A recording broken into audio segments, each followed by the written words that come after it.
Hello， 大家好，咱们这一期紫微斗数解明星命盘带来的女明星是奚梦瑶，熹贵妃。那么打开她的命盘，我想从3个方面来简单的聊一下。第一呢，到底是什么样子紫微斗数命盘的女生可以嫁入豪门，那也是跟她的性格息息相关的。第二呢是我们来看一看到底嫁入豪门的必备条件有哪些，我罗列出了4条。第三呢是至于她和丈夫何猷君的这段婚姻未来的一个动态和走向。当我打开奚梦瑶的命盘的时候，我发现她的这张命盘和大 S 的那张非常像啊，他们俩是一个反盘。那奚梦瑶的命宫独坐的紫微天空加禄存星，那她的迁移宫是大 S 的命宫啊，那就是贪狼星。那我们看一下啊，她的这个命盘格局非常的有意思，它里面紫微禄存2颗啊，全部都是解厄的星星。那么外面贪狼星也是一颗解厄的星星，同时加上了天魁这颗贵人星，又有了火星这颗星星。那我们讲火贪格又是一个突然会爆发会爆红的这样一个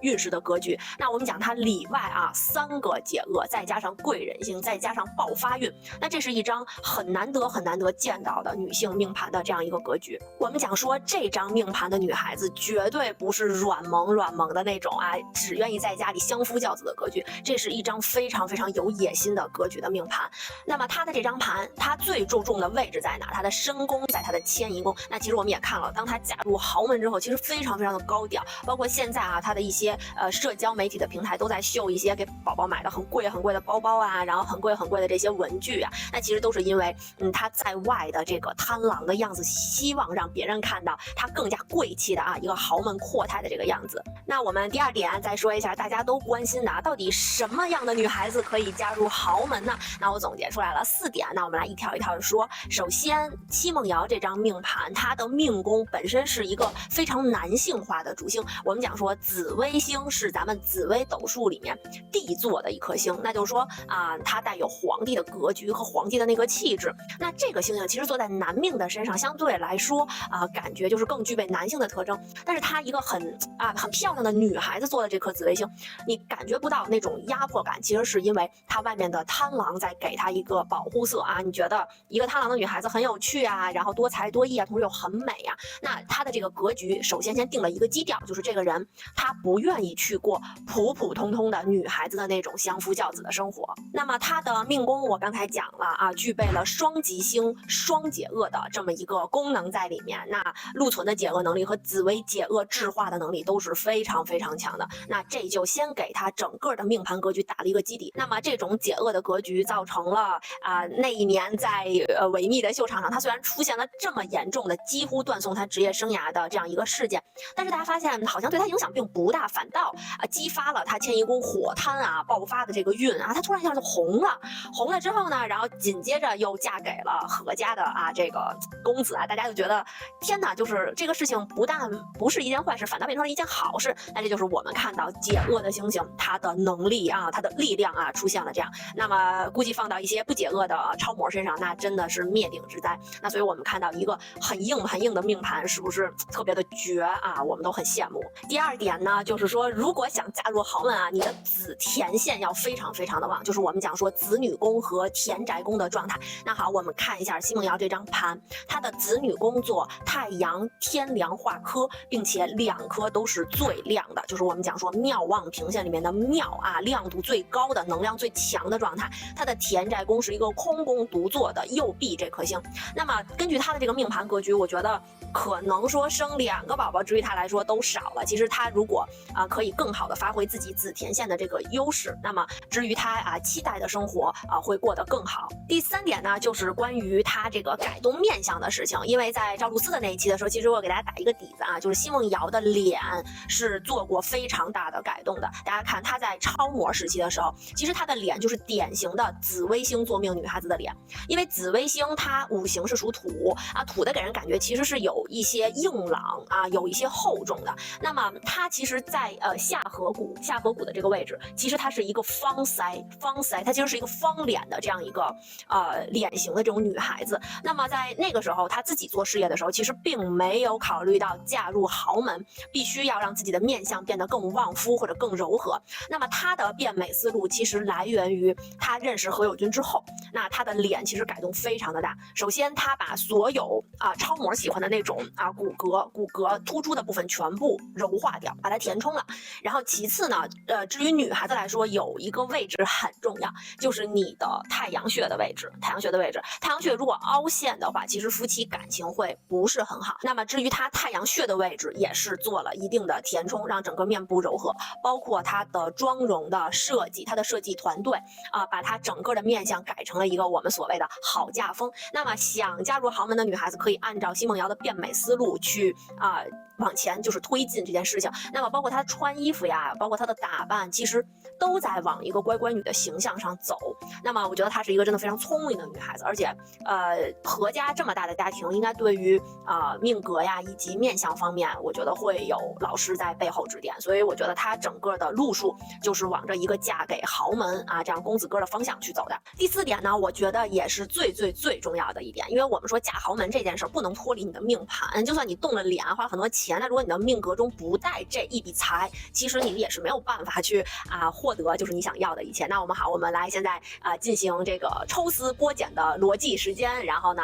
我化身一下小侦探，然后给大家看一下它的脉络是怎么样的。好，我们先看一下它的得财的路线。首先奚梦瑶这张盘本身的财帛宫做武曲加天象加地空，那么武曲作为紫微斗数里面最大的一颗财星，落在了财帛宫，本身它的状态就很好。如果这个人不是因为嫁入豪门，其实他的钱也是还 OK 的。那么他武曲自化了禄化了禄，那等于说就是加成了嘛，让一个财星在化了禄，状态就更好了。那么加上天象我们主说多呀、双呀、double 就这种状态，那么他得财的手段又不是很单一。虽然最后碰到了这个地空这颗星但是呢，我觉得前期人家还是有的没有怎么能空掉呢，对吧？一个穷光蛋是不好空掉自己的钱的，因为没得可空。那么他之前一定是有一些积累的好，那这是他本身财帛宫的基底。那好，我们看一下奚梦瑶的夫妻宫。那他夫妻宫等于就是何猷君的这个位置，他的夫妻宫是独坐的七杀。那我们从他夫妻宫的状态就可以看到他的这个公公婆婆。那夫妻宫的上面，那我们讲的就是合户生嘛好，那他这个下面那就是四太梁安琪。好，那我们看他的夫妻宫的父亲宫有一个己干自己的己干。那他的己干是让他的财帛宫武曲化禄。大家能理解这种感觉吗？就是因为她老公的爸爸这个位置，让她的本身的武曲又多化了一个禄，那她的财帛宫就会变成了什么？变成了武曲自化禄。然后呢，自己的公公又引发了他武曲这颗财星再化一次禄，再加上他本身的天象加上地空。那我们说，那最后碰到地空是不是不好那这个钱是不是就都没有了？那其实地空也代表了欲望，那么他财帛宫其实是一个欲望非常大的一个宫位，他非常想要更多的财，所以他的得财手段其实是这样来的，而不是大家简单的认为这个人嫁入豪门他就可以能拿到钱，那不是这样的。那其实同样的情况我有找到郭碧婷的盘，那么郭碧婷的盘也是财帛宫化禄，也是财帛宫化禄。那么有机会我们再讲郭碧婷的那张盘，好吧？那大家看能嫁入豪门的盘，自己的财帛宫一定是要够硬的同时还有其他的宫位能给到这个财帛宫财。那最后我们来说一下他和这个何猷君的婚姻的走向那其实他的这张盘，我就开门见山的直接说了，奚梦瑶的这张命盘是离婚概率非常大的一张命盘那么他的这个离婚，我觉得应该是一个定局，但是就是要看时间的推进以及什么时候触发那个点。那么因为他这张盘确实非常的硬他这张盘真的非常的硬。那么我觉得如果是走到离婚那一步，他也是得利的那一方，他会得到他真正想要的，无论是他身前同宫的面子，还是他这么硬的财帛宫想要具体的这个数额那么他的这张盘还有一个最大的问题是来自于他本身的极恶宫。那奚梦瑶这张盘，他的身体状况非常的差他的极恶宫做同巨现线，天同和巨门全部落线，然后文昌文曲又化了忌。那么这样的极恶宫是本身身体就是从初始状态就很差。那么他的子女宫和他的极恶宫的丁干，同时引起了他极恶宫巨门的化忌。那他极恶宫又同时在他盘里面，就我们讲说盘里面其实有你身体的部位，那它的部位正好是子宫的位置，女性啊妇科这个的位置。我觉得他这么拼，然后去母凭子贵，然后这么努力去生孩子，其实对于自己的子宫和自己的身体伤害是不可逆的。那么这是他个人的选择，就是每个人都有选择自己支配自己身体的权利，他愿意用这种方式去得到他想要的一切，我觉得也无可厚非。但是后续的话，随着他年龄的增长，因为他现在还很年轻嘛，随着他年龄的增长，他的身体以及他子宫的这个疾病啊，这个因为女性养人其实最重要的就是自己妇科的这个情况，所以呢，他后续的身体应该也是一个比较严重的问题，好吧？那今天的视频咱们就到这儿，还是老规矩，然后给大家献上一首我给他做的打油诗：一步登天熹贵妃，因祸得福名利堆，绝不愿做笼中鸟，终会择日各自飞。好吧，那今天的视频我们就到这边啦。如果大家对哪些女明星的命盘感兴趣，欢迎留言给我，然后我把我的通讯方式也贴到视频的最后，希望大家关注我开启你的小铃铛到今年年底中国年的时候，然后我可能会做一些关于明年的年运课的事情，然后如果大家感兴趣的话，可以积极留言给我。好吧，那今天的视频就到这边啦，大家拜拜。